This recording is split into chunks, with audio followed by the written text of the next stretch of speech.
c'est vraiment la première présentation d'une série de présentations sur la santé du cerveau. OK? Donc, depuis l'année 1960, nous avons fait beaucoup de progrès avec les maladies de cœur. OK? Quand j'ai commencé à faire mes études en médecine, on venait de faire les premières opérations pour, par exemple, les greffes de cœur avec Christian Bernard en Afrique du Sud. Oui. On venait de commencer à faire les pontages et on a énormément changé la suivi avec des maladies de cœur. Et vous venez d'avoir une chirurgie l'année passée avec le cœur et maintenant, ce n'est même pas nécessaire de faire des pontages, on mettre les tuteurs là-dedans, les artères, et même on peut faire les angioplasties, ce n'est pas nécessaire. Et au lieu d'ouvrir la poitrine, on peut le faire par les veines, donc il y avait beaucoup de progrès. Mais le problème, c'est que nous avons un fléau de maladies de cerveau. Et nous avons fait très peu de progrès avec ces maladies de cerveau. C'est vraiment un problème. Donc, j'aimerais peut-être au fur et à mesure vous faire toutes les présentations. J'ai une série de 10 présentations sur les maladies de cerveau, mais aujourd'hui on va faire le premier. Et j'appelle la série le cerveau sain et un cerveau brisé. Et pour commencer, j'ai une citation de Ralph Waldo Emerson. Chaque violation de la vérité n'est pas seulement le suicide du menteur, mais un attentat à la santé de la société humaine. OK?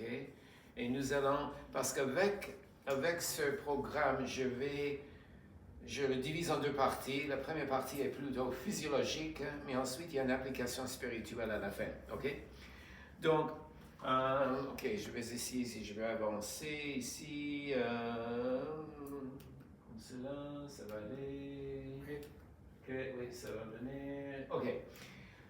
L'histoire de l'ordinateur IBM Watson est les deux meilleurs concurrents du jeu Jeopardy de tout le temps.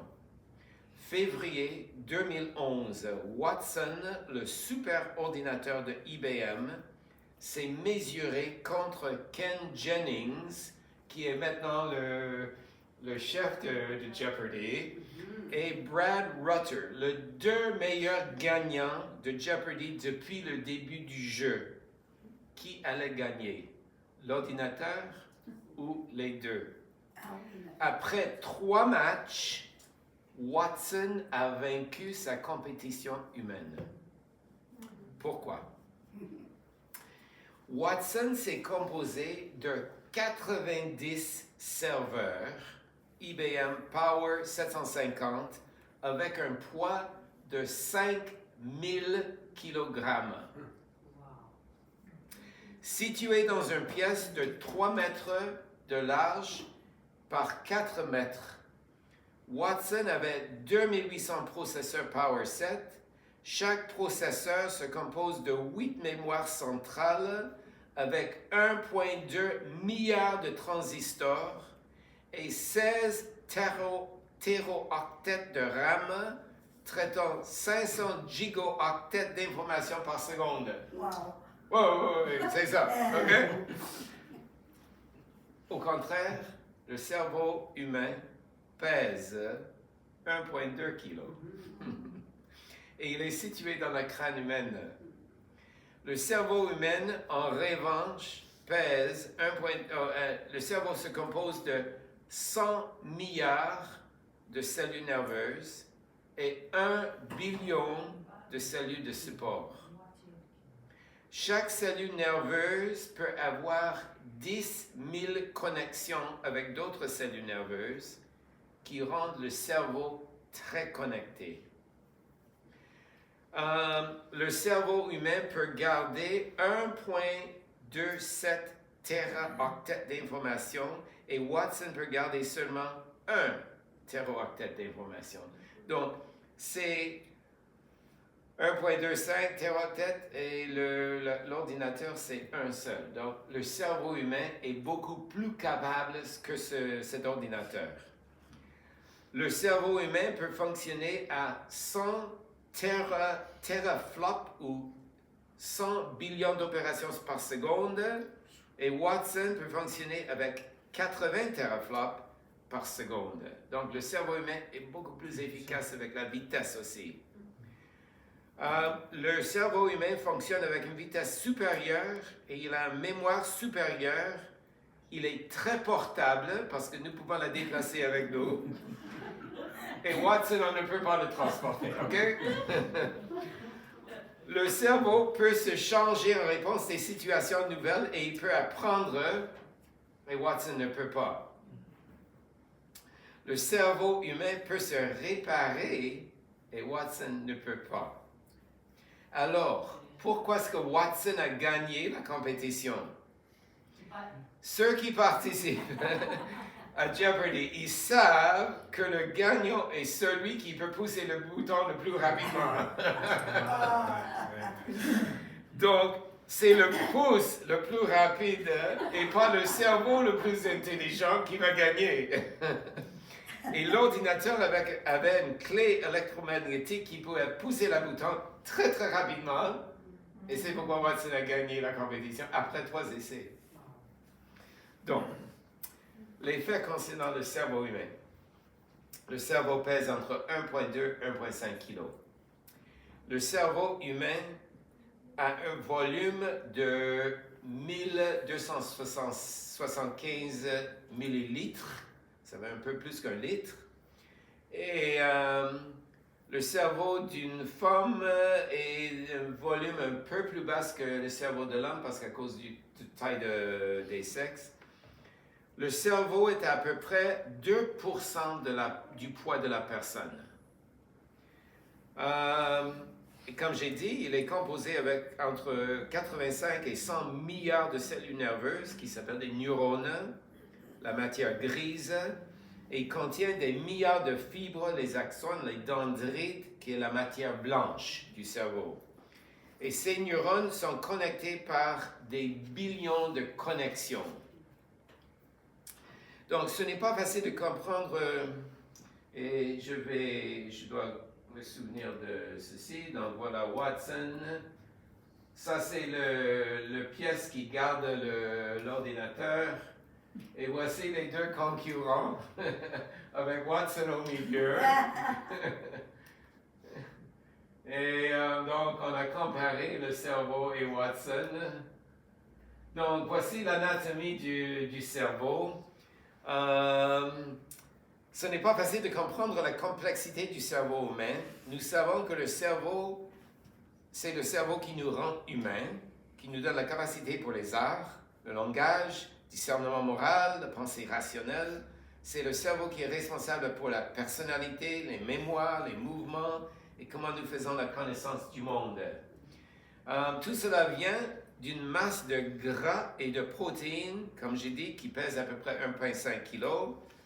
Il est quand même un des organes les plus grands du corps et il contrôle nos actions physiques, également les processus inconscients comme la respiration, la digestion. Et voilà, nous avons les différentes parties. Le lobe frontal, c'est le lobe frontal où se trouve notre capacité de raisonner. Et c'est là où nous avons la capacité d'adorer. Ça se trouve dans le lobe frontal. Le lobe pariétal, c'est ça qui contrôle les mouvements de la personne et la sensibilité avec les nerfs. Le lobe temporal, c'est là où se trouvent les émotions.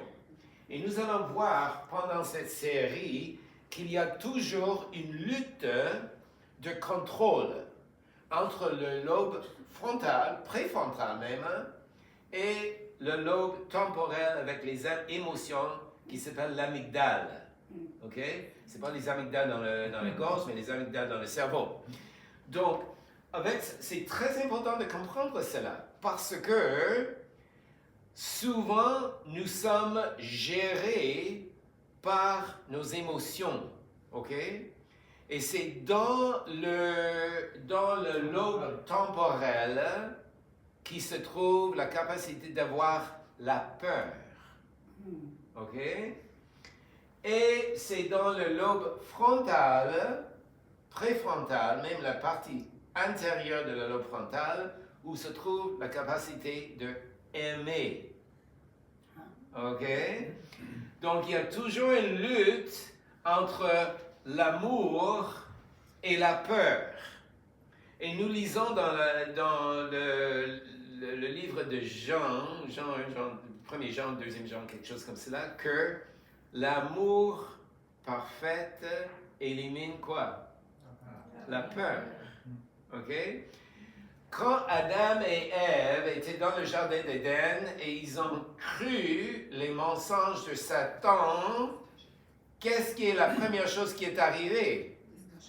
Non, mais après cela, ils ont cru les mensonges et qu'est-ce qu'il avait après? La peur. Quand Dieu est descendu dans le jardin le soir, ils se sont cachés et quand Dieu les a appelés, il disait, nous avons eu la peur. OK? Donc, vous voyez qu'il y a une connexion entre ces deux aspects. Et quand un bébé est né, il est très préoccupé avec lui-même. Ce qu'il va manger, il faut que ses nappes soient changées, ceci, cela. Il pleure quand il y a quelque chose. Il est vraiment animé par la peur. OK? La peur de ne pas avoir mangé, la peur pour sa sécurité et tout cela. Et graduellement, il faut qu'il y ait un changement. Et c'est ce que Dieu veut, c'est ce que nous venons de discuter à l'Église.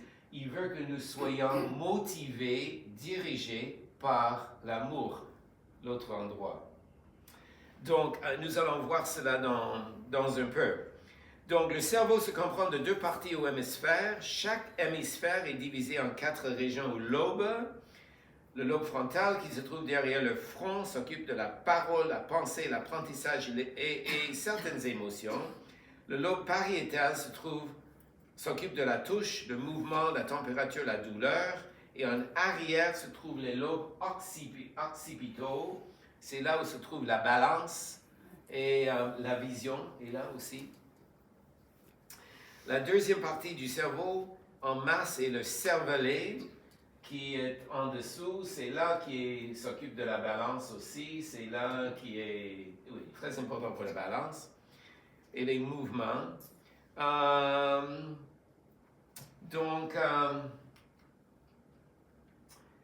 Voilà, nous avons certains autres endroits. Nous avons le thalamus qui est très important pour l'immunité, le système immunitaire. Et l'hypothalamus, c'est là qu'il y a des hormones qui sont sécrétées en réaction de la peur pour la réponse de stress.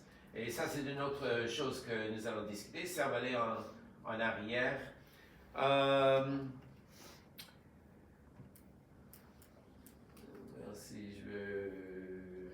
Je vais revenir à cela. OK, le diencéphale se trouve au centre du cerveau, une structure complexe avec un volume d'un abricot. Il se compose de deux sections, le thalamus et le hypothalamus. Je vais reculer un peu là. Oui, le thalamus et le hypothalamus. Le thalamus est le centre de traitement du cerveau. Il reçoit des signaux de toutes les parties du cerveau et les distribue là où ils doivent aller. Le hypothalamus contrôle la sécrétion des hormones de la glande pituitaire. Ces hormones sont les messagers du système endocrinien, contrôlent la croissance, l'appétit, le soif, le libido, la colère, reproduction. Et le hypothalamus contrôle la production de lait pour une maman qui vient d'accoucher. Ensuite, on a le tronc cérébral à la base du cerveau. Il contrôle les réflexes et les fonctions de base. Donc, le cerveau est très délicat. C'est comme le beurre. C'est la même consistance que le beurre.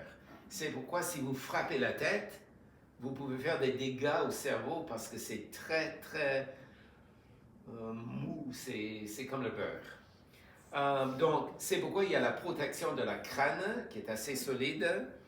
Et ensuite, Sous la crâne, il y a les méninges, les membranes qui font la couverture du cerveau. Et les espaces entre les méninges sont remplis avec un liquide qui sert comme un coussin qui protège le cerveau du contact avec le crâne. Et on peut blesser le cerveau facilement. Et si vous avez des concussions, des frappes à la tête souvent, alors vous allez souffrir des résultats de cela. Depuis 50 ans, la médecine a mis l'accent sur la santé du cœur, mais nous connaissons les facteurs de risque pour les maladies de cœur et nous avons placé des programmes pour diminuer les risques. On contrôle le cholestérol, on vous encourage d'arrêter de fumer, on contrôle l'exercice, la haute pression et tout cela. Mais cependant, en contraste, nous avons très peu de connaissances sur la santé du cerveau. Quels sont les facteurs de risque des maladies du cerveau? On ne sait pas exactement. Très peu est connu concernant les causes des maladies du cerveau et nous n'avons que peu de traitements efficaces pour les maladies du cerveau. En même temps, les maladies du cerveau deviennent de plus en plus fréquentes. Donc, les maladies psychiatriques touchent 26% de la population adulte. 20% de nos enfants ont des maladies psychiatriques. Une personne sur 10 au Canada prend des antidépresseurs. La maladie d'Alzheimer se présente dans 30 à 50% de la population qui dépasse 85 ans. Et le premier cas de maladie d'Alzheimer était reconnu en 1901. Premier cas qui a été décrit. 9% des enfants ont les problèmes d'attention, un dérangement d'attention, troubles de déficit d'attention ou de hyperactivité.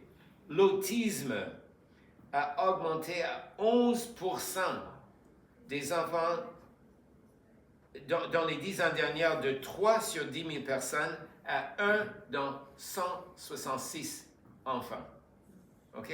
Donc, il y a 10 ans, il y avait 3 enfants avec autisme sur 10 000 enfants, et maintenant c'est 1 sur 166. 5 à 10% des enfants ont un trouble d'apprentissage. Et si vous parlez avec les enseignants aujourd'hui à l'école, vous allez voir qu'ils sont complètement d'accord avec cela. Les enfants qui viennent à la clinique, c'est très très rare que je vois un enfant qui se comporte bien. D'habitude, ils sont dans les tiroirs, ils sont dans les placards, ils sont dans partout, et les parents sont là avec un téléphone et ne regardent même l'enfant, pas l'enfant. Donc, nos cerveaux sont brisés. Et les cerveaux brisés, je reviendrai à cela. Les cerveaux brisés causent l'anxiété, la dépression nerveuse, troubles bipolaires, troubles de la personnalité, les addictions, les troubles obsessionnels compulsifs, troubles de déficit de l'attention, spectre d'autisme, syndrome d'Asperger's, troubles d'apprentissage, dyslexie, la schizophrénie, démence d'Alzheimer, maladie de Parkinson, stress chronique, manque de concentration, insomnie, fatigue chronique, et la liste continue. Une majorité des Canadiens souffrent de la dépression, les troubles d'anxiété. Et ces problèmes mentaux deviennent épidémiques. Mais en contraste, le cerveau en santé, vous pouvez reconnaître un cerveau en santé si vous avez la vitalité, l'optimisme, l'enthousiasme, la concentration, la vivacité d'esprit, les pensées claires et le manque de stress. Dans le passé, nous avons pensé que si vous aviez une dysfonction du cerveau, il n'y avait rien qu'on pouvait faire pour vous aider. Mais nous avons pensé que nos cerveaux étaient inchangeables. Mais nous savons maintenant que ce n'est pas le cas. Nos cerveaux sont très changeables. Nous appelons cette capacité de changer la neuroplasticité. Donc, les cerveaux sont neuroplastiques. Ils peuvent guérir. Nous pouvons créer de nouvelles connexions entre les cellules nerveuses. Certaines régions du cerveau peuvent croître, d'autres peuvent rétrécir. Et nous avons découvert que si on emploie une partie du cerveau, ça va développer, ça va croître, ça va augmenter le volume. Et si nous négligeons une autre partie du cerveau, ça va commencer à disparaître et à rétrécir. Donc, ça nous a énormément aidé. Nous pouvons transformer nos cerveaux à n'importe quel âge. Ça, c'est très important. Nos cerveaux changent continuellement depuis la naissance jusqu'à la mort. Donc, l'idée que les cerveaux peuvent se guérir est une idée assez nouvelle. Et il y a 30 ans, on croyait que les cerveaux étaient statiques et ils ne pouvaient pas changer. Maintenant, on ne sait plus. Qu'est-ce que nous avons appris concernant nos cerveaux? Pour mieux comprendre le cerveau, il faut changer notre modèle de compréhension. Tout d'abord, nous devons nous rendre compte que toutes les parties du corps humain sont interconnectées. Okay? On ne peut pas séparer un organe du reste du corps. Nous sommes des personnes entières et chacun de nous est en interaction continuelle avec notre environnement. Et je crois qu'une des choses que nous avons appris assez récemment, c'est la connexion entre les intestins et le cerveau. Donc, il y a une connexion très, très intime entre les deux. Et vous savez, vous avez sans doute entendu des probiotiques, oui? OK, well, il y a trois ou quatre aspects. Il y a des probiotiques qui sont les bactéries qui habitent dans nos intestins, dans nos côlons. Mais il y a des prébiotiques qui sont les aliments que nous mangeons, qui favorisent le développement des bactéries qui sont dans le système digestif. Et ensuite, il y a des postbiotiques. Il y a des gaz qui sont sécrétés par les bactéries qui communiquent avec le cerveau. Je ne sais pas si vous savez, mais nous avons 10 fois plus de cellules bactériennes dans nos corps que nous avons de nos propres cellules. 10 fois plus. Et ces bactéries, on pense que les bactéries sont des causes de maladies, mais c'est un très peu nombre de bactéries qui causent des maladies. La plupart des bactéries sont bénéficiaires à notre santé.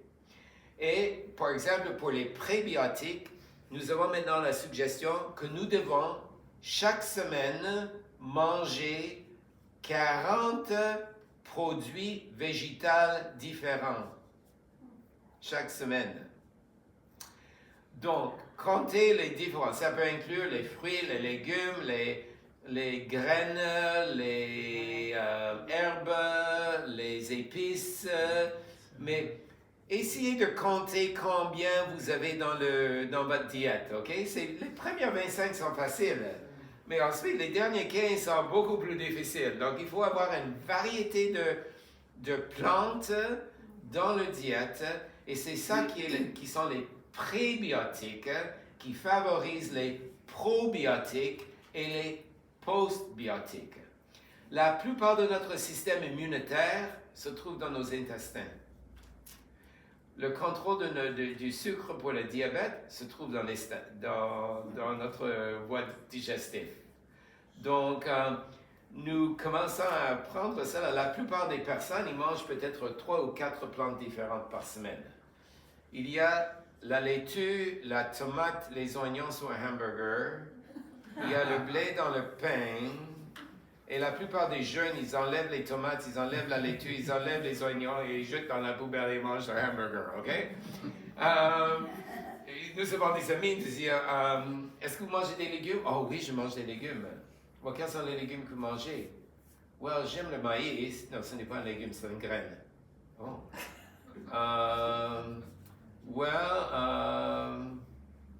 Je mange des carottes aussi. OK, ça c'est une. Well, j'aime les carottes et le maïs, c'est tout ce que j'aime. J'ai un couple de patients qui m'ont dit... Oh, il y a les pommes de terre, oui, c'est ça. Bon, néo-brunswickois. J'ai des patients qui m'ont dit, je ne mange jamais un légume. Jamais, jamais. Et donc, j'avais une patiente qui est venue à la clinique cette semaine et elle avait des problèmes de cœur et du foie. Et je lui ai dit, il faut faire de l'exercice. Well, j'essaie de marcher. Il faut boire assez d'eau, oui. Ensuite, j'ai une autre chose que je peux suggérer, mais je sais que vous allez le refuser. Elle a commencé à rire. Parce qu'elle ne peut jamais manger un légume. Elle mange des pommes de terre et la viande. C'est tout ce qu'elle mange. OK. L'approche de la médecine fonctionnelle, le corps entier est un système complet, dynamique et intégral. Ce qui touche une partie du corps touche le corps entier. Donc, la médecine moderne, traditionnelle, colle une étiquette sur la personne avec le nom d'une maladie, un médicament pour chaque maladie, symptôme ou étiquette. Okay?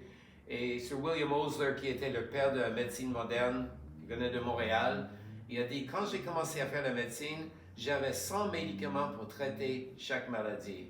Et maintenant que je suis en train de finir la pratique de la médecine, j'ai un médicament pour traiter 100 maladies. Donc, nous avons tous, vous allez voir le médecin, immédiatement il dit, oh, vous avez telle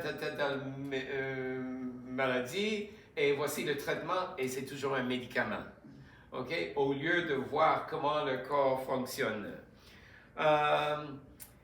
L'approche fonctionnelle pose des questions plus profondes et elle prend en considération le corps entier. Par exemple, une personne peut venir voir le médecin pour un trouble de cerveau, mais en réalité, le problème, c'est un problème digestif. Okay? Donc, il faut corriger le problème digestif au lieu de donner un médicament pour le cerveau. Aussi longtemps que nous donnons un problème pour le cerveau sans corriger le problème intestinal, la personne ne va jamais se remettre en santé. Souvent, il n'y a pas un seul contributeur. Il y a un seul contributeur. Il y a plusieurs facteurs qui contribuent au problème, comme le problème d'un cerveau brisé. Donc, la médecine fonctionnelle pose la question, pourquoi est-ce que cette personne a ce trouble? Il est moins important de connaître le nom de la maladie, le diagnostic, que de connaître la cause de la maladie. Et donc, par exemple, une articulation enflammée. La médecine traditionnelle dit, l'étiquette, articulation enflammée, ça veut dire arthrite, immédiatement anti-inflammatoire. La médecine fonctionnelle va demander, pourquoi avez-vous une articulation enflammée? Est-ce qu'il y avait une piqûre de guêpe? Est-ce qu'il y a une plaie ou une ponction avec quelque chose qui était sale? Une diète inflammatoire? La goutte? Coup de soleil? Il y a plusieurs possibles causes pour cela. Donc, nos corps et nos cerveaux peuvent être affectés par notre état nutritionnel. Très important. Des déséquilibres hormonaux, des allergies, des sensibilités alimentaires, des toxins. Vous savez que nous mettons glyphosate, Roundup. Il y a des milliards de tonnes de Roundup qui ont été mis dans notre terre. L'industrie forestière, l'agriculture et Roundup, c'est un poison mortel. Maintenant, nous avons du Roundup dans la pluie. Et nous avons le Roundup dans toutes les cellules de nos corps. Et en plus des microplastiques, maintenant nous trouvons les microplastiques dans les cerveaux de tout le monde. Okay? Ce n'est pas étonnant que nous avons des problèmes de cerveau. Il y a une connexion entre le corps et l'esprit. Comme j'ai déjà dit, toutes les parties du corps sont complètement connectées, intégrées. Par exemple, imaginez que vous êtes stressé. Vous sortez pour une randonnée en vélo et vous sentez mieux au retour. L'exercice a brûlé les hormones de stress. Nous savons bien que le sommeil peut calmer le stress aussi. Et pendant le sommeil, nous avons une réparation des cerveaux qui se passe. Donc, nous avons les 4 dimensions. Je ne sais pas si j'ai mis un diapo ici avec cela. Oui, les 4 dimensions. Et ça ne va pas... Oui, non, ça ne va pas montrer. Donc, nous avons la dimension biologique, la dimension psychologique, une dimension sociale et la dimension spirituelle. Donc, Pour le moment, c'est vraiment le temps de faire la recherche et de mettre l'action sur la santé de nos cerveaux.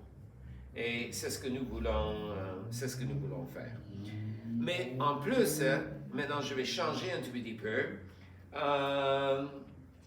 Dans la deuxième présentation que je pourrais faire, nous pouvons discuter la réaction de stress, ok? Parce que c'est très important. Dans le passé, le stress est arrivé avec quelque chose qui est arrivé.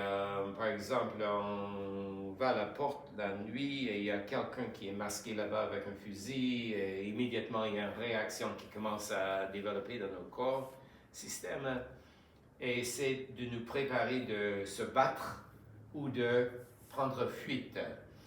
Mais maintenant, les stress ne sont plus personne, un voleur avec un fusil devant la porte, mais les stress, c'est un collègue qui nous gêne complètement au travail. Nous avons des problèmes financiers, nous avons toutes sortes de stress qui ne se passent jamais. Donc nous sommes tous stressés continuellement et la réaction est identique.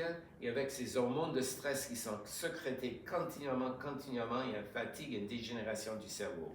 Mais ça, c'est ce que je peux présenter dans une deuxième partie. OK, donc la deuxième partie pour aujourd'hui, c'est la question de la nature destructive de la peur. Nous discutons souvent à la maison, et Alberta va me pardonner pour avoir dit cela, mais avec les nouvelles aujourd'hui et tout ce qui se passe entre nous et les États-Unis et tout cela, elle est toujours peureuse. Elle ne veut pas écouter les nouvelles. Si je commence à ouvrir les nouvelles, elle va partir, elle va chanter dans une autre pièce. Elle ne veut plus écouter les nouvelles. Et je lui ai dit, il ne faut pas avoir peur. Il faut avoir confiance en Dieu, que Dieu est en contrôle. Elle a dit, oui, je le sais, mais c'est trop difficile de mettre en pratique. Oui, c'est toujours la lutte que nous avons. Supposons que nous avons un mariage excellent. Vous aimez votre époux, épouse, avec tout votre cœur, et vous recevez beaucoup d'amour en retour. Vous avez confiance l'un à l'autre. Et votre époux vous inonde avec amour et affection. Vous êtes tous les deux déterminés de satisfaire tous les besoins de l'autre. Vous recevez l'amour de votre époux et au retour, vous l'aimez sans obstruction. Cet amour est le type d'amour que Dieu a voulu pour ces créatures intelligentes. C'est comment Dieu nous a conçus. Mais maintenant, supposons que quelqu'un dans lequel vous avez beaucoup de confiance, un parent, un frère, sœur, votre meilleur ami, arrive chez vous et vous dit un mensonge. Il vous dit, est-ce que vous savez que votre époux a une liaison avec quelqu'un d'autre? Et en plus, il vous montre des photos qui ont été modifiées par Photoshop, intelligence artificielle, de votre époux dans le bras de quelqu'un d'autre. Qu'est-ce qui se passe? Malgré le fait que c'est un mensonge, il n'y a aucune vérité là-dedans, malgré le fait que votre époux est encore fidèle et loyal, si vous croyez le mensonge, quelque chose à l'intérieur de votre cœur va changer. Le cercle d'amour et de confiance est brisé et la peur commence à remplacer l'amour. L'histoire chrétienne de la relation du Créateur avec la famille humaine inclut de façon précise cette même histoire. L'histoire chrétienne de la vie humaine inclut l'existence d'un être qui est en opposition avec Dieu. On appelle cet être l'adversaire ou Satan. La Bible nous dit que Satan est le menteur et le père du mensonge. Jean 8, 44. Il a menti concernant Dieu au ciel, il a menti concernant Dieu à Adam et Ève, nos premiers ancêtres. Et ils ont cru les mensonges. Et le cercle de confiance et d'amour a été brisé dans les cœurs et les esprits de nos premiers parents. Une cascade d'événements destructifs ont suivi. Les mensonges crus brisent le cercle d'amour et de confiance. Nos premiers parents pensaient, Dieu, je ne crois plus que tu es bon. Je crois que tu ne veux pas que je sois libre. Tu veux me contrôler, me mettre bon. Je crois que tu veux garder tout le pouvoir et le contrôle pour toi-même. Je n'ai plus confiance en toi. Les résultats de l'amour brisé et la confiance brisée sont la peur et l'égoïsme, la protection de soi-même. Donc, au lieu d'être ouvert et intéressé avec la protection des autres, soudainement, on devient complètement autocentré et on veut se protéger. Et je suis certain que vous pouvez tous se souvenir des moments quand ça s'est arrivé dans vos vies. Okay? Ça continue à arriver. Le péché est une expression religieuse qui décrit un problème mental. Dans l'essence, il est une fracture d'une relation basée sur l'amour et la confiance avec notre Créateur et avec les autres. Et les résultats de cette confiance brisée est la peur et l'égoïsme. Et les résultats de la peur et l'égoïsme sont les actes que nous faisons pour blesser et détruire les autres. La peur et l'égoïsme font des dégâts à l'esprit, le caractère et le corps exactement comme un cancer. Et ça devient une condition terminale.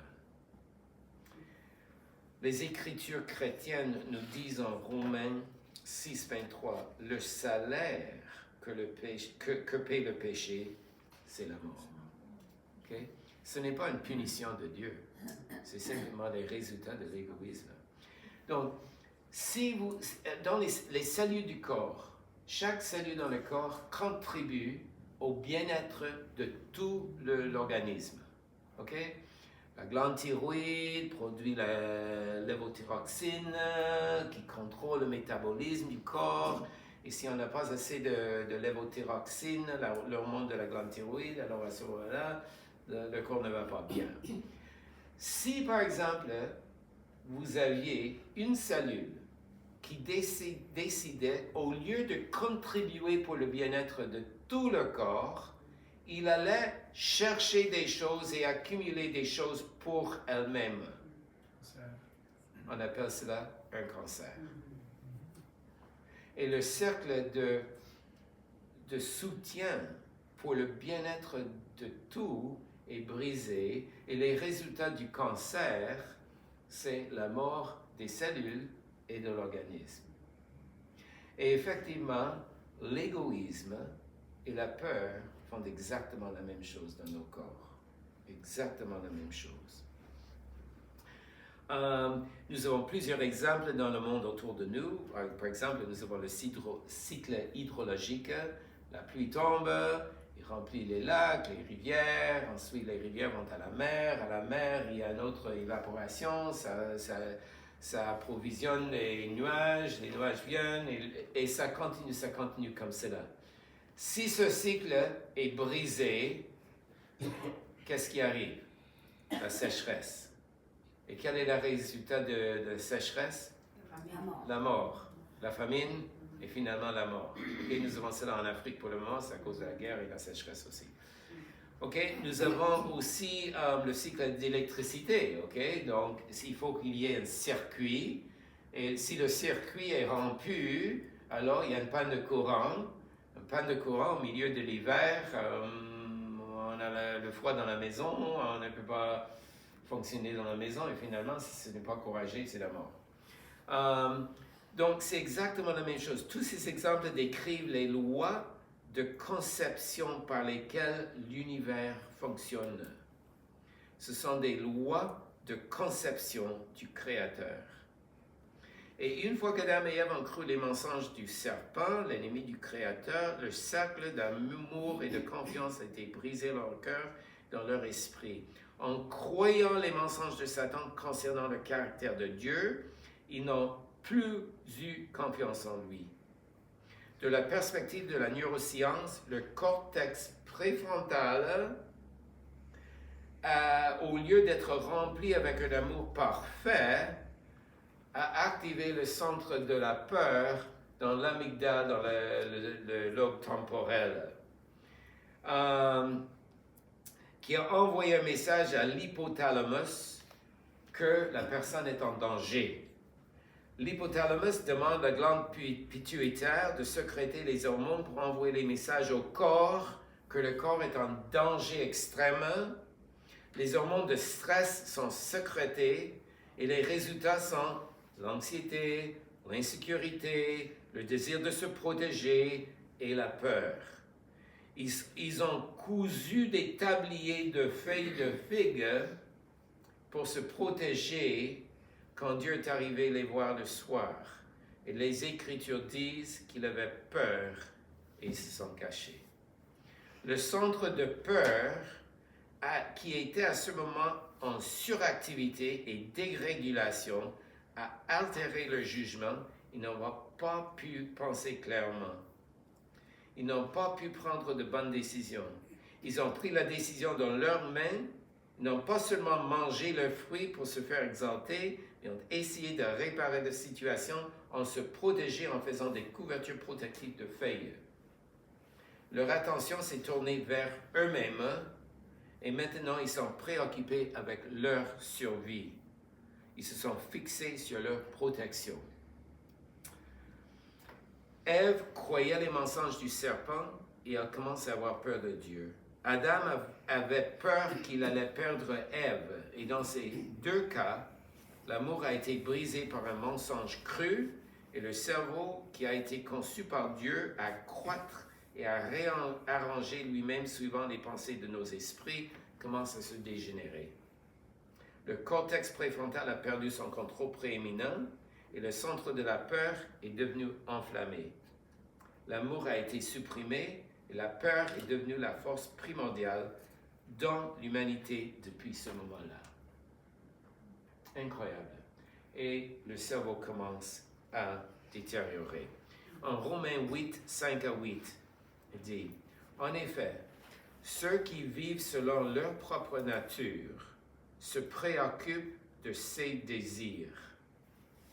Mais ceux qui vivent selon l'Esprit Saint se préoccupent des désirs de l'Esprit. » Okay? Et nos propres désirs sont la peur et la protection de soi-même. Et les désirs de l'Esprit, c'est l'amour et la préoccupation avec le bien-être des autres. Vous voyez comment ça se passe. Ceux qui sont dominés par les préoccupations de leur propre nature sont des ennemis de Dieu. Ils ne se soumettent pas à la loi de Dieu. Ils ne peuvent même pas. Et la loi de Dieu, comme nous venons de discuter aujourd'hui, c'est l'amour. Oui? Ils ne peuvent pas aimer. Ceux qui dépendent de leur propre nature ne peuvent pas plaire à Dieu. C'est-à-dire que les gens qui sont réglés par leurs propres intérêts pensent uniquement à eux-mêmes. Tous ceux qui sont réglés par le Saint-Esprit pensent à qui? Aux autres. Si nous pensons à nous-mêmes, nous mourrons comme une cellule de cancer. Mais nos esprits qui sont réglés par le Saint-Esprit nous donnent la vie, la paix, l'amour, la bonté, la miséricorde, la compassion, tout ce que nous venons de discuter aujourd'hui. Nos désirs sont contre ceux qui sont conçus par Dieu parce qu'ils sont au contraire des lois de conception établies par le Créateur qui mènent à la mort. Paul disait que depuis Adam, les humains ont des cerveaux contrôlés par la peur et l'égoïsme, et comme ça, nous sommes en convention des lois de conception établies à la création de l'univers. Et les résultats de cette contravention est la mort. Mais quand la confiance en Dieu soit rétablie, un changement se passe. Et c'est pourquoi nous sommes sauvés par la foi, par la grâce, par la foi, par une confiance renouvelée en Dieu. Quand la confiance en Dieu soit rétablie, un changement se passe, le cortex préfrontal commence à devenir contrôlé par l'amour et la vérité de l'Esprit de Dieu. Et l'équilibre est restauré et cela mène à une vie centrée sur les besoins des autres, une vie d'amour altruiste et une vie de paix. À l'autre côté, le cerveau rempli de peur et de l'égoïsme est contre les lois de conception et qui est incompatible avec la vie. Et cette cascade destructive est le résultat d'avoir cru des mensonges contre notre Dieu. Et malheureusement, les mensonges contre notre Dieu sont répétés dans même nos églises. Nous sommes enseignés cela. Et il faut résister cela à tout prix. Que veut-on dire quand nous disons le cœur? Neurologiquement, le cœur est le contexte singulaire intérieur et se trouve entre les yeux directement derrière le front. C'est le centre du cerveau où se trouve notre capacité d'avoir empathie, compassion et amour. C'est là où nous pouvons distinguer entre le bien et le mal. L'amour et la vérité renforcent le CAA et calment les circuits de la peur. Ça veut dire que le plus que nous embrassons les idées de Dieu fondées sur l'amour, le plus que nous agissons dans une manière altruiste et le mieux que nos cerveaux vont fonctionner. C'est incroyable. Et vous voyez ce qui se passe dans le monde. Vous écoutez les nouvelles. C'est pourquoi Alberta ne veut pas écouter les nouvelles, ok? Avec tout ce qui se passe avec Donald Trump et tout cela. Est-ce que c'est dirigé par l'amour ou est-ce que c'est dirigé par l'égoïsme? Et nous sommes complètement entourés par cela. De l'autre côté, le plus que nous embrassons les idées de Dieu fondées sur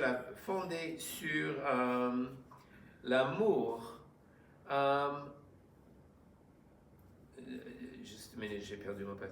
À cause du fait que nos circuits de peur dans le cerveau produisent des émotions puissantes et ils mènent à la prise de décisions impulsives, car nos émotions n'ont jamais été conçues à être en contrôle de nos actions.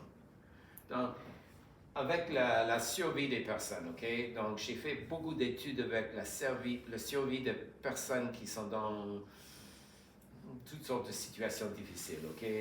Mères prêtes à noyer dans les montagnes avec une fracture, avec toutes sortes de situations extrêmes.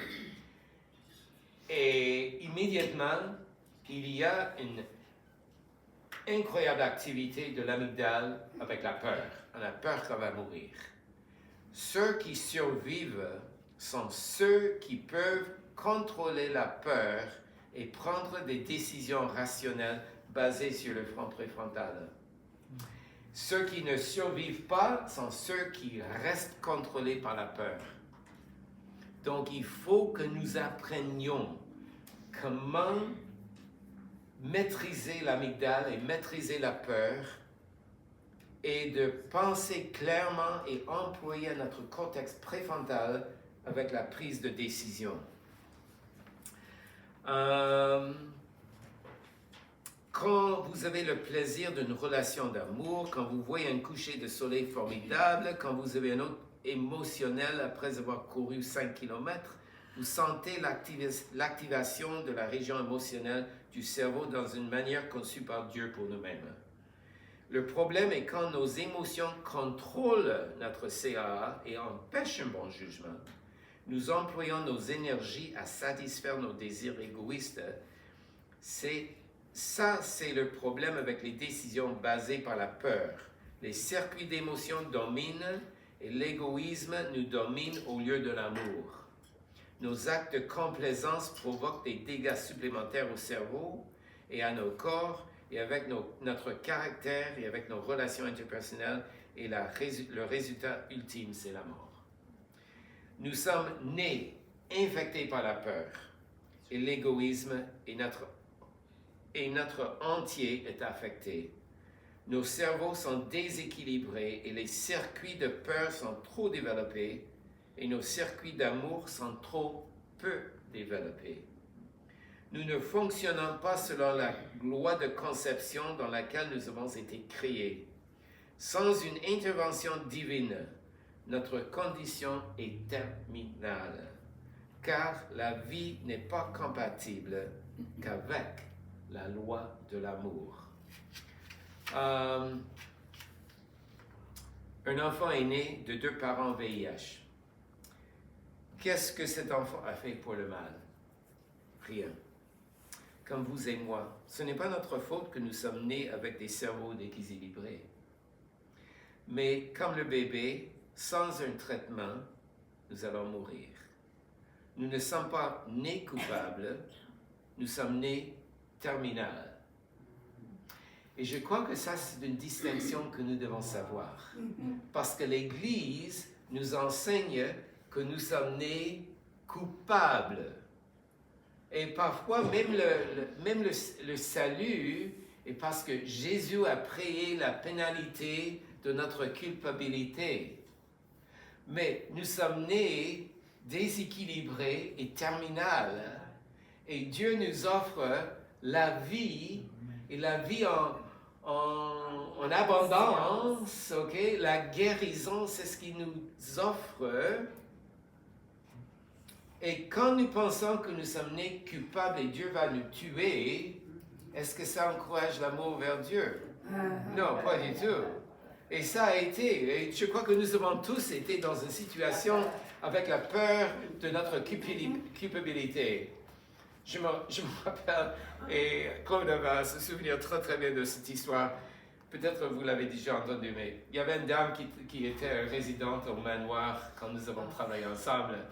Et un jour, je suis allé la voir et elle était très malade. Et j'ai dit, qu'est-ce qui se passe? Elle a dit, well, j'ai 85 ans. Je dis, mais est-ce que ça vous gêne d'avoir 85 ans? Well, mon père est décédé à l'âge de 86 ans. Ma mère est décédée à l'âge de 86 ans. Ma sœur est décédée à l'âge de 86 ans. Et dans 2 mois, j'aurai 86 ans. Je dis, mais ma sœur, est-ce que vous avez peur de mourir? Oh, non, ce n'est pas la mort qui me gêne, c'est ce qui arrive après la mort qui me gêne. J'ai demandé le prêtre, j'ai dit, est-ce qu'il y a un enfer, est-ce qu'il y a un purgatoire? Il a dit, oh oui ma sœur, il y a un enfer et un purgatoire. Et j'ai dit, mais est-ce que vous ne savez pas où vous allez après la mort? Non, j'ai peur du purgatoire. J'ai dit, la sœur était avec moi, j'ai dit, sœur, est-ce que vous avez Bible dans la chapelle? Est-ce que vous pourriez m'en chercher? Oh oui, elle est allée chercher la Bible.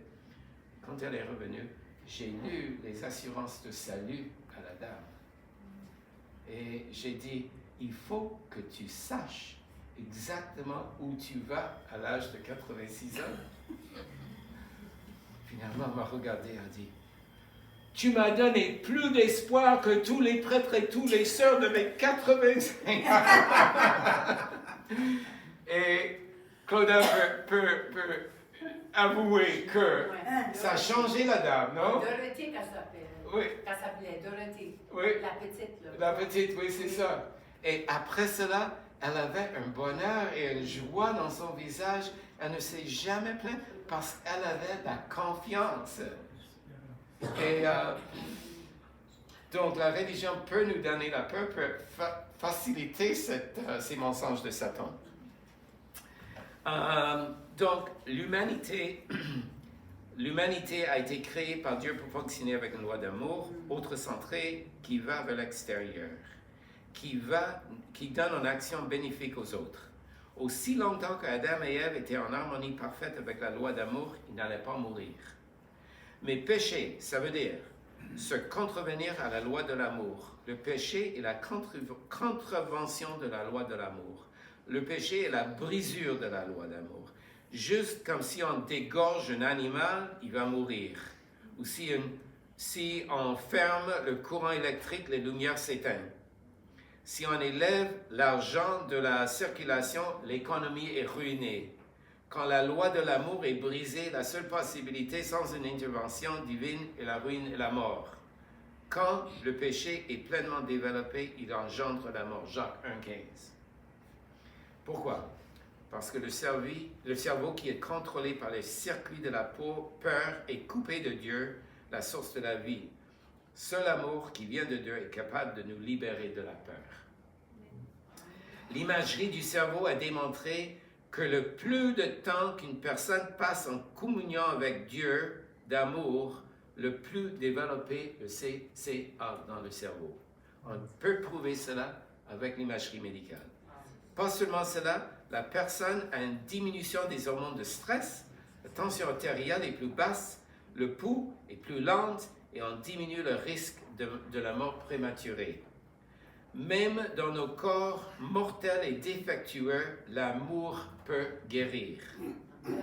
Au contraire, le plus longtemps qu'on passe en contemplant un Dieu fâché, un Dieu dont on doit avoir peur, le plus de dégâts qui sont produits dans nos cerveaux, le plus rapidement la santé se détériore et le plus probable une mort prématurée.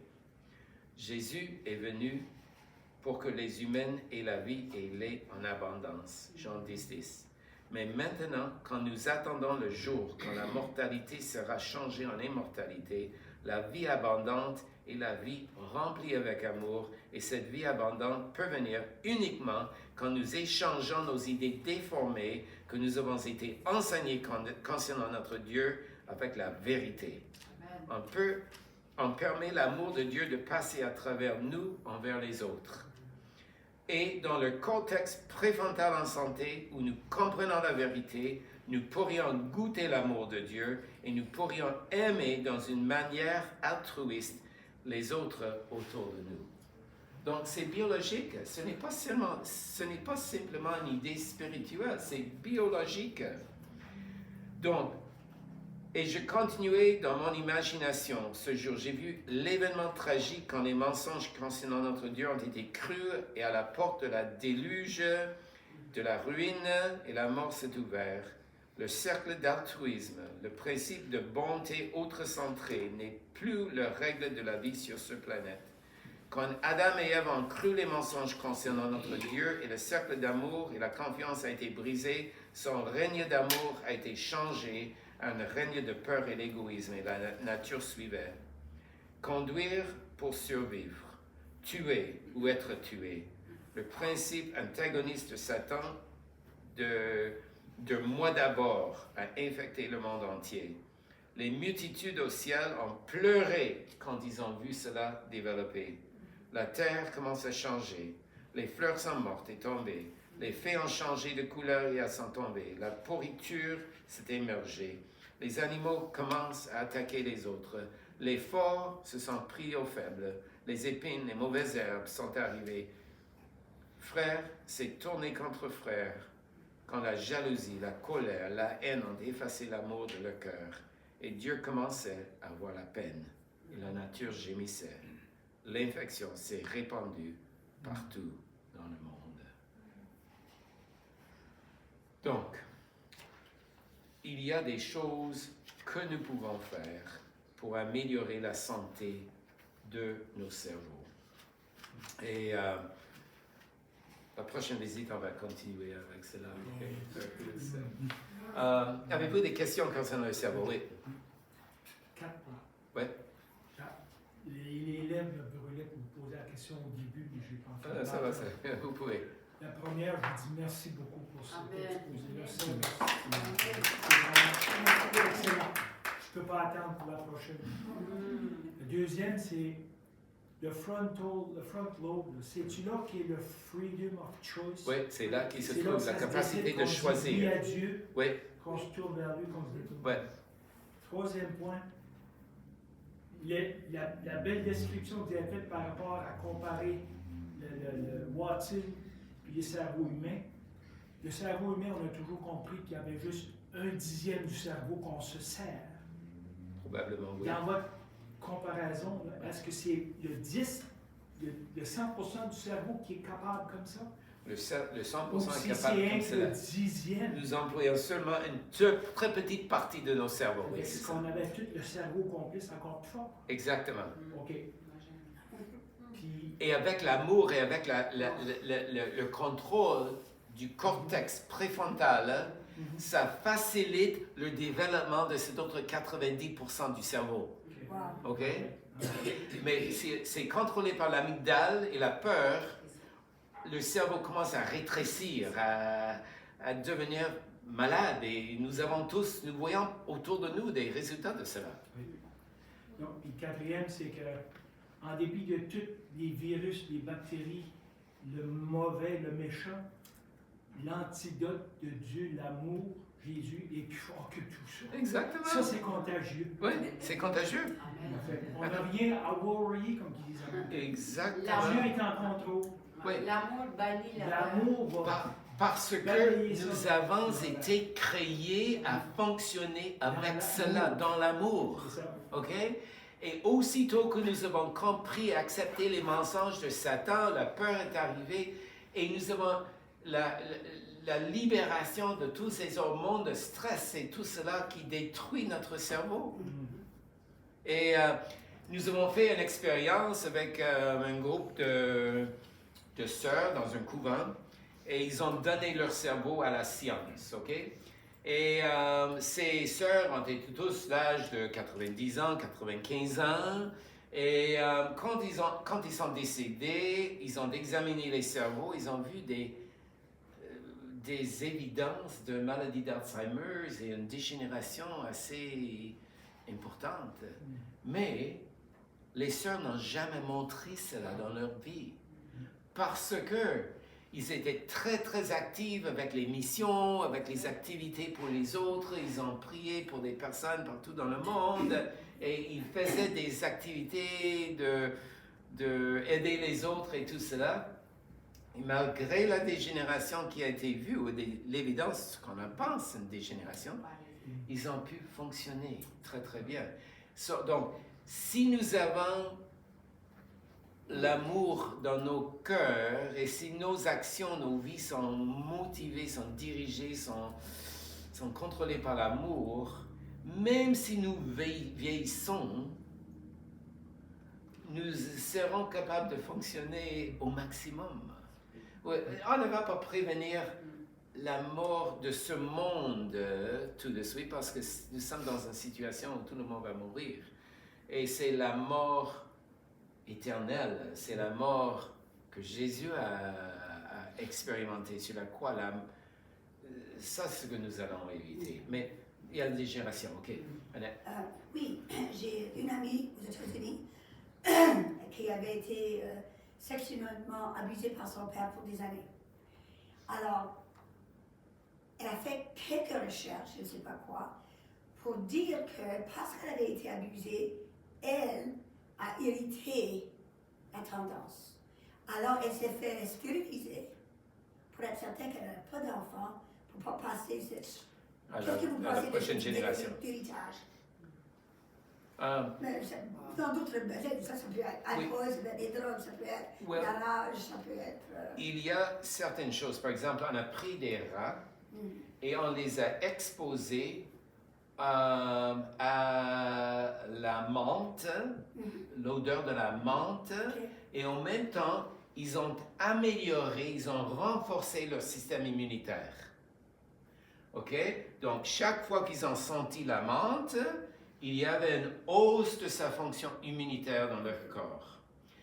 Et ils étaient surpris que la deuxième génération, troisième génération, avait exactement la même chose. Okay? Donc, ils ont décidé de faire le contraire. Ils ont exposé les rats à l'odeur de la menthe et ils ont paralysé le système immunitaire. Okay? Et chaque fois que les rats ont senti la menthe, ils sont devenus malades parce que le système immunitaire était là. Et ça a été passé aussi 2-3 générations. C'est ce qu'on appelle l'épigénétique. Okay?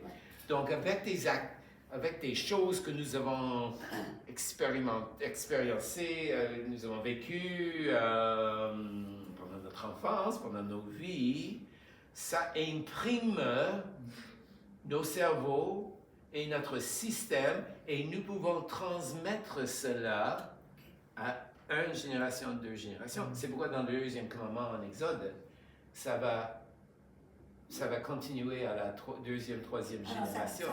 on peut hériter, Oui, mais, et c'est ça que j'essayais de lui dire, Dieu, oui, avec l'amour, oui, ça peut guérir. il peut guérir. Elle n'a pas cru ça. Et ça va guérir pas seulement nous autres, mais la prochaine et la troisième génération. Ok. Oui. Donc, et c'est incroyable ce que nous voyons.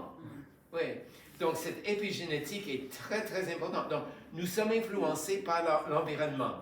OK? Ce que nous voyons, c'est pourquoi c'est très important de garder les portes de notre cerveau. OK? Et ça, c'est une autre chose qu'on discute plus tard. Il faut être prudent avec ce que nous voyons, ce que nous écoutons, et c'est pourquoi Alberta ne veut pas écouter Donald Trump, ok? C'est ça. Mais nous sommes influencés par cela, et ça peut It's changer. necessary to keep our eyes focused on On Jesus God. and His love, Oui, c'est ça. not on the Donald news, Trump. Donald Trump, ok? read the news, Oh, Et elle a, not on the red. oui, elle a une histoire qu'elle donne que quand on joue un sport, par exemple avec le golf, ok, quand près de, il faut toujours garder l'œil où? Sur la balle, ok. Et le moment quand nos regards quittent la balle, alors à ce moment-là, ce sera foutu, ok. Donc c'est la même chose avec Dieu. Le moment que nous quittons notre vue sur Jésus-Christ, la vie commence à détériorer. Mais si nous avons l'œil sur lui, alors c'est son amour et tout cela. Et surtout, si nous Cette avons... mentalité se passe partout. Oui, Et elle s'est fait stériliser pour être certaine qu'elle ne pouvait pas passer ça à ses enfants. Elle n'a pas cru que Dieu pouvait guérir. non, mais c'est que Dieu peut. Et c'est l'amour qui guérit, Et que nous venons pense de encore discuter. jusqu'à là. Oui, Dieu est amour, l'amour guérit, Dieu guérit. Voilà. C'est un synonyme. ok? C'est pour ça que la foi est si importante. Exactement. Même si quand c'est invisible, comme la petite madame là, qui avait 86 ans, Ouais. elle se programmait, elle était déjà programmée, là, qu'à 86, là, Qu'elle allait mourir. Elle allait mourir parce que Ouais. c'était programmé dans sa tête. Elle était convaincue de Dieu comme du frère.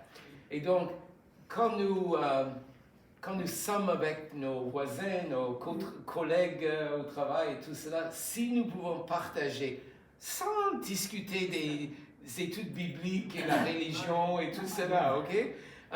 Et je viens de dire à Claudia que j'ai un jeune ami maintenant que je suis certain n'est jamais entré dans une église dans sa vie, ok? Il a vécu une vie assez difficile. Et donc, au lieu de discuter la religion avec lui, chaque matin, je lui dis, remplis ta journée aujourd'hui avec l'amour pour tout le monde, avec le respect pour chaque personne que tu rencontres, avec la paix dans ton cœur, avec un sourire sur ton visage, avec la bonté qui n'est pas prévue, un random act of kindness today pour quelqu'un, ok? Et donc, j'encourage avec ces termes qui n'ont pas de poids de religion, parce que la religion souvent a un poids négatif pour plusieurs personnes, Oui. ok? Parce que nous avons tous vécu avec la peur de purgatoire et de l'enfer et tout cela. Et donc, au lieu, il faut encourager de participer dans ces sortes de choses qui viennent de l'Éternel. C'est ce que Dieu nous offre. Mais c'est ça aussi que l'ennemi veut faire. Il veut nous garder dans la peur. Oui, c'est ça. Parce que tant qu'on est dans la peur, je veux dire, il n'y a pas de place pour l'amour, parce que là, on est plein de peur. C'est tout à propos, il faut que je me prenne soin, c'est moi. C'est moi parce que je suis en danger, il faut que je me protège, il faut que je m'occupe de moi parce que demain je n'aurai pas assez de manger, demain je serai malade, donc il faut que je préoccupe. Et vous connaissez comment ça se développe, nous avons tous la tendance de l'avoir. Mais si nous pouvons radier chaque personne que nous rencontrons, quand je téléphone à la pharmacie pour renouveler un médicament j'essaie de toujours, bonjour, comment vous allez aujourd'hui? Est-ce que vous avez une bonne journée? Je te souhaite une excellente journée. Et j'étais à Walmart l'autre jour et la technicienne qui était là, elle a dit à une autre personne qui était à la pharmacie, elle a dit, ah, ce docteur, chaque fois que je lui parle, ma journée est meilleure. Oh, well, je me souviens des moments quand je n'étais pas en bonne humeur et peut-être que je n'ai pas fait la même chose, ok? Donc, il faut que je fasse attention avec comment je réactionne avec des gens. Et c'est facile à devenir fâché, à manquer du sommeil, en ceci, cela, il y a quelque chose qui n'est pas bien allé. Mais chaque chose que nous faisons, nous pouvons exporter le bonheur, l'amour à tous ceux qui nous rencontrent. C'est ça le problème de l'humanité, le manque d'amour. Oui, C'est le manque de Dieu. c'est un manque de Dieu parce que Dieu est amour. C'est exactement. Tout l'amour vient de Dieu. Je pense que quand nous, on peut saisir ça, qu'on peut aimer les autres, tout ce qu'on a besoin de faire, c'est de les aimer. Ils vont sentir qu'on les aime. Ah, oui. Ça va être différent pour eux. Ouais. Puis de là, comme tu dis, pas besoin d'y parler, de faire une série d'études bibliques. Là. On peut leur démontrer l'amour, leur montrer comment se prendre soin, les aider avec ça. Je pense que c'est la important. mission de l'Église. Ce n'est beaucoup plus important que de comprendre les bêtes et tout ça de l'Apocalypse et ceci, cela. Oui. C'est ça la mission de l'Église. Exactement. C'est de exporter l'amour à tous ceux que nous À des rencontrons. manières d'amour de Christ.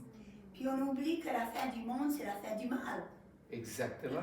C'est le contraire de Et la fin de peur. la haine, et la fin de tous les de maladies. toutes les maladies comme cela. Tous Oui. les crimes, tous les... Mais il ne faut pas attendre la résurrection Non. pour changer ça. Non, non. OK? Nous pouvons influencer le monde maintenant même. Et, Non, mais c'est vrai. Juste entendre parler de cela, déjà, il y a une influence sur notre... Et je suis certaine que chacun de vous, là, tout de suite, vous êtes bien. Parce qu'on a entendu parler de l'amour et des effets de l'amour sur notre cerveau. Le cerveau reconnaît ça aussi. Quand on entend parler de ça, la peur, tous nos peurs disparaissent. oui, exactement. Il n'y a pas de peur avec Jésus, il n'y en a pas. Et- On a besoin des discussions comme ça dans l'Église. Oh, Exactement. Absolument. Au lieu de plusieurs autres sortes de discussions qu'on a, hein, et c'est pourquoi, comme je dis, Jésus a complètement bouleversé le système religieux de son jour, Exactement. ok? Et il veut complètement bouleverser notre système religieux aussi. Oh, Et nous pouvons discuter de la signification de tel ou tel mot dans telle traduction, de si cela, jusqu'à la fin du jour, mais ça ne va pas changer le monde. Ça va changer le monde si nous aimons même ceux qui nous traitent mal. Et ça, c'est très difficile. oui. Ce qui arrive souvent dans nos églises, c'est que quand les gens, parce qu'avec toutes les théories, il y a beaucoup de gens qui se sentent jugés, Condamné. condamnés, et quittent. Ils quittent parce que pourquoi? Parce qu'ils ont besoin d'être aimés. Et quelle est la réaction de la condamnation? Est-ce qu'on se sent mieux une fois qu'on est condamné? On sent qu'il n'y a pas d'espoir. C'est la Alors, peur. c'est la peur. Immédiatement avec la condamnation, C'est ça. on se ferme pour protéger contre la condamnation. On a arrêté la guérison. Et on a même pire qu'arrêté, on a provoqué la maladie et la mort avec cela. Exactement. Et c'est facile à condamner. C'est très facile à condamner. Ça, c'est notre tendance de nos Mais la esprits. condamnation, c'est une protection aussi. Oui, c'est une question de protection. On a perdu Oui. quelque chose, ou on a été dit que telle chose, c'est la seule vérité de quelque chose. Ouais. Et si les gens font pas ça, ils commencent à critiquer. Mais c'est une forme de protection aussi. qui a été appris depuis l'enfance. J'ai un auteur que j'aime beaucoup, il s'appelle Gregory Boyd. Et Gregory a été élevé dans un foyer avec un père.